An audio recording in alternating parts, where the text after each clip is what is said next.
Hai, Assalamualaikum warahmatullahi wabarakatuh. Salam sejahtera, salam pembinaan perhatian perintis aspirasi.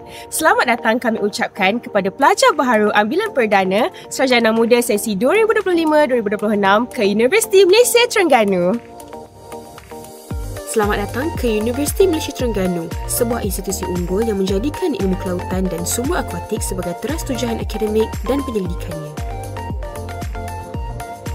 Hari ini kita akan tunjukkan tata cara kemasukan pelajar baharu sewaktu hari pendaftaran nanti. Jadi mari ikuti saya bersama satu keluarga kecil, Encik Iman, Puan Ina dan anak-anaknya Amira. Jom!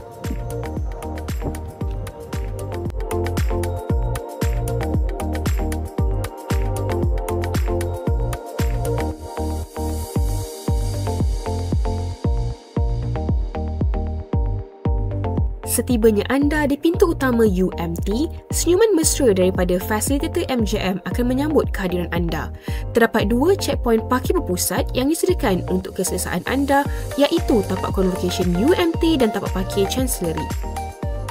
Untuk ke tapak convocation UMT, selepas melepasi pintu masuk utama, sila belok ke kanan di simpang 3 yang pertama. Teruskan perjalanan dan lakukan pusingan U yang telah ditetapkan untuk tiba di kawasan parkir tapak konvo.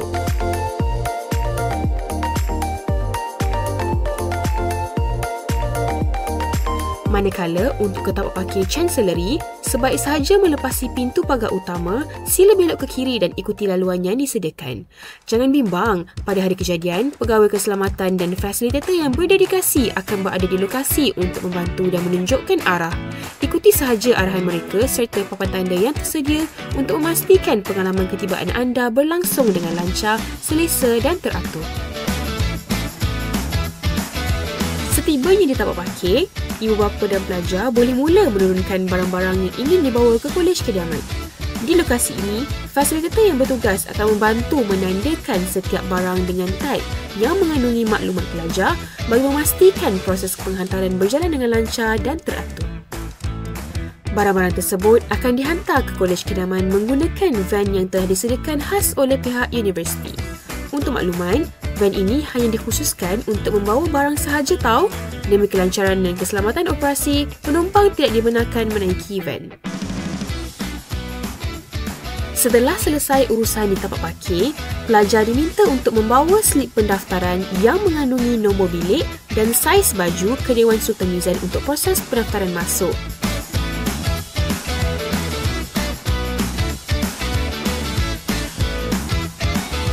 Di sini terdapat 2 checkpoint penting yang perlu dilalui oleh setiap pelajar. Checkpoint pertama ialah kaunter kolej kediaman di mana pelajar akan menerima kunci bilik masing-masing. Checkpoint kedua pula ialah kaunter package MJM di mana pelajar akan menerima package istimewa yang merangkumi baju corporate, jersey rasmi UMT dan beberapa item eksklusif lain. Setelah selesai urusan pendaftaran, para pelajar boleh berjalan bersama ibu bapa menuju ke kolej kediaman melalui laluan pejalan kaki yang telah disediakan.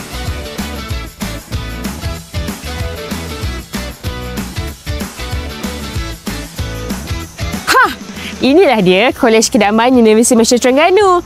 Di sinilah checkpoint terakhir anda semasa hari pendaftaran nanti. Jom!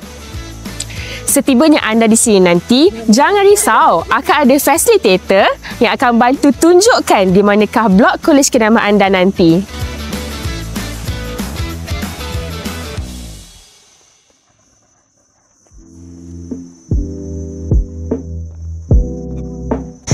Jadi itu sahaja tata cara kemasukan anda sewaktu hari pendaftaran ambilan perdana pelajar baharu Sarjana Muda sesi 2025-2026 nanti.